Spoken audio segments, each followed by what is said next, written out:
سيدنا ومولانا محمد وعلى سيدنا علي وسيدتنا فاطمة وسيدتنا زينب وسيدنا حسن وسيدنا حسين وعلى آله وصحبه وبارك وسلم وبارك وسلم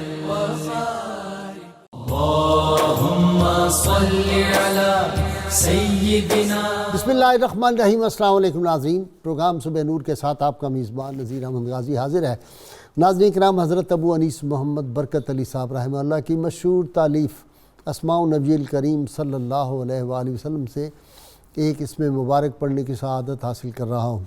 سیدنا صاحب الجہاد صلی اللہ علیہ وآلہ وسلم، ہمارے سردار جہاد فرمانے والے، درود و سلام بھیجے اللہ آپ صلی اللہ علیہ وسلم، آپ کی آل پاک اور آپ کے صحابہ کرام پر. سیدنا عبداللہ بن عباس رضی اللہ عنہما بیان فرمائے کہ حضور اکرم صلی اللہ علیہ وآلہ وسلم نے ارشاد فرمایا، شہداء جنت کے ایک محل میں رہتے ہیں اور ان کے لیے صبح شام جنت سے رزق لایا جاتا ہے.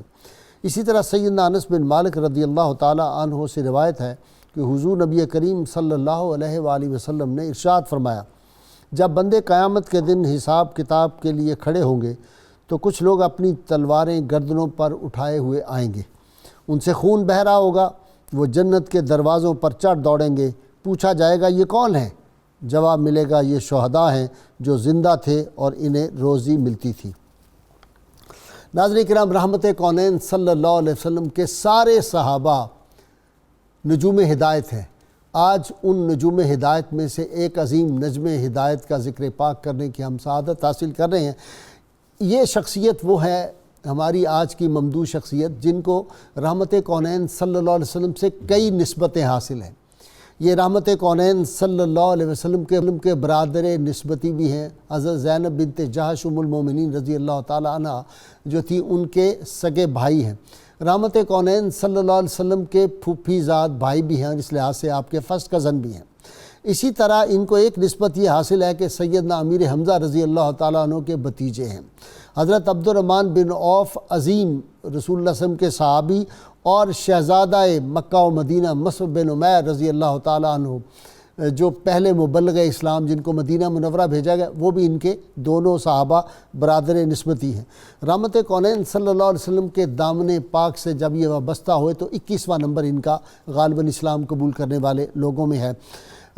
رحمت کونین صلی اللہ علیہ وسلم نے جب مکہ سے یہ ہجرت کر کے مدینہ منورہ آئے ہیں تو ان کے گھر پہ ابو سفیان نے جو قبضہ کیا تو آپ صلی اللہ علیہ وسلم نے انہیں جنت میں گھر کی بشارت دی.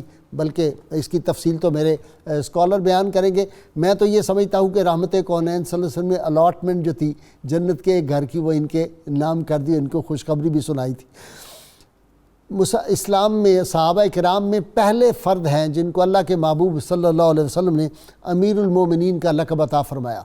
پہلا جو سریہ تھا اسلام اور کفر کی ایک چھوٹی سی جو جھڑپ تھی اس میں یہ گئے اور کس طرح بہادری کے جوہر دکھائے، کس طرح ایک کافر کو جہنم رسید کیا، ایک بھاگ گیا اور دو کو لے کے آئے. اور اپنے ساتھیوں سے جو فکرہ کہا بڑا زبردست تھا. جب آپ صلی اللہ علیہ وسلم نے ان کو مہم کے لیے بھیجا، جب عین مہم کے قریب پہنچے اور مارکا کارزار شروع ہونے والا تھا، مارکا تو کہا کہ آپ میں سے جو جانا چاہے وہ چلا جائے اور جس کو شہادت کی طلب ہے وہی ہمارے ساتھ رہ جائے.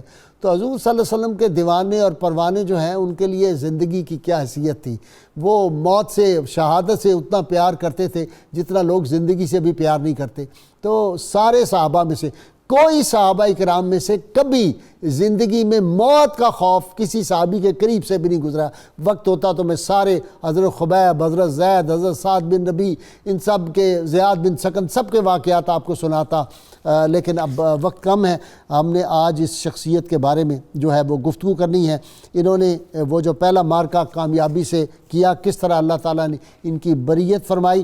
ناظرین کرام، یہ شخصیت وہ تھے جن کو یہ اعزاز بھی حاصل ہوا کہ جب ان کی شہادت ہو گئی ہے تو سیدنا امیر حمزہ رضی اللہ تعالیٰ سید الشہداء کے ساتھ ایک ہی قبر میں ان کو جو تھا وہ دفن فرمایا گیا، اور رحمت کونین صلی اللہ علیہ وسلم خود تشریف لائے ان کی تدفین کے وقت۔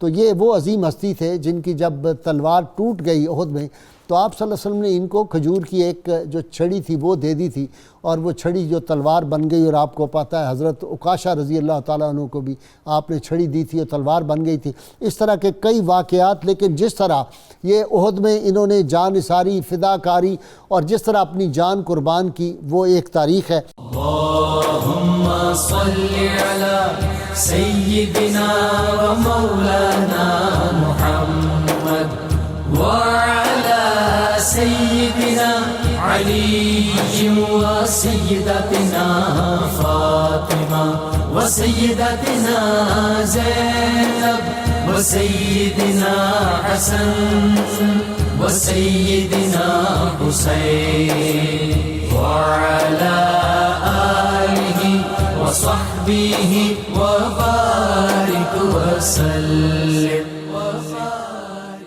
اللہم صلی علی سیدنا و مولانا محمد وعلی سیدنا علی و سیدتنا فاطمہ و سیدتنا زینب و سیدنا حسن و سیدنا حسین وعلی آلہ وصحبہ وبارک وسلم۔ ابتدا کر رہا ہوں جناب پروفیسر سعید احمد خان صاحب۔ محترم مکرم غازی صاحب، یہ ہماری خوش نصیبی ہے کہ ہم ان نفوس قدسیہ کے پیارے پیارے نام اپنی زبان پر لاتے ہیں۔ دینیات کے ادنا طالب علم کی حیثیت سے میں یہ کہا کرتا ہوں کہ جب ہم ان صحابہ رضی اللہ عنہم کے نام اپنی زبانوں سے نکالتے ہیں تو وہ قرآنی آیات ہوتی ہیں، گویا کہ ہم قرآن پڑھ رہے ہیں، اور جتنی بار بھی ان کا نام ہماری زبان پر آتا ہے اتنا ہی اللہ تعالیٰ کی طرف سے ہمیں اجر بھی ملتا ہے، اور گناہ بھی جھڑتے ہیں، کفارہ ہے گناہوں کا ان کا ذکر پاک۔ یعنی جب قرآن کا ایک ایک حرف، اب آپ دیکھیں کہ اصحاب کہف ان کے کتے کو وَقَلْبُهُمْ بَاسِطٌ ذِرَاعِهِ بِالْوَسِيدِ کہتے رہیں، جتنی بار آپ پڑھتے رہیں گے۔ اب اس کے ترجمے سے ہٹ کر جب ہم ان میں غور کریں تو کیا ہے، ایک ایک حرف پر اللہ تعالیٰ 10 نیکیاں عطا کر رہا ہے، اور یہ تو محبوب کبریا صلی اللہ علیہ وسلم کے غلام ہیں، جن کے قدموں سے، جن کے گھوڑوں کے ٹاپوں سے لگنے والے غبار کے ذرے اللہ کے ہاں جو مرتبہ و مقام پاتے ہیں۔ اور اس کی وجہ یہ تھی کہ انہوں نے قرآن کریم کی بدولت نبی اکرم رحمت عالم صلی اللہ علیہ وسلم کی زبان اقدس سے یہ سن کر کہ ان اللہ اشتری من المؤمنین انفسہم واموالہم بان لہم الجنہ، کہ میں نے جب لا الہ الا اللہ پڑھا ہے تو اس کا معنی یہ ہے کہ میں نے اپنی جان اور اپنا مال جنت کے بدلے اللہ کو بیچ دیا ہے۔ پھر اللہ تعالیٰ جب یہ فرمائیں کہ ان اللہ یحب الذین یقاتلون فی سبیلہ صفا کانہم بنیان مرصوص، کہ وہ لوگ اللہ کو بہت محبوب ہیں جو اس کی راہ میں بنیان مرصوص، دیوار آہن بن کر جنگ کے لیے آتے ہیں۔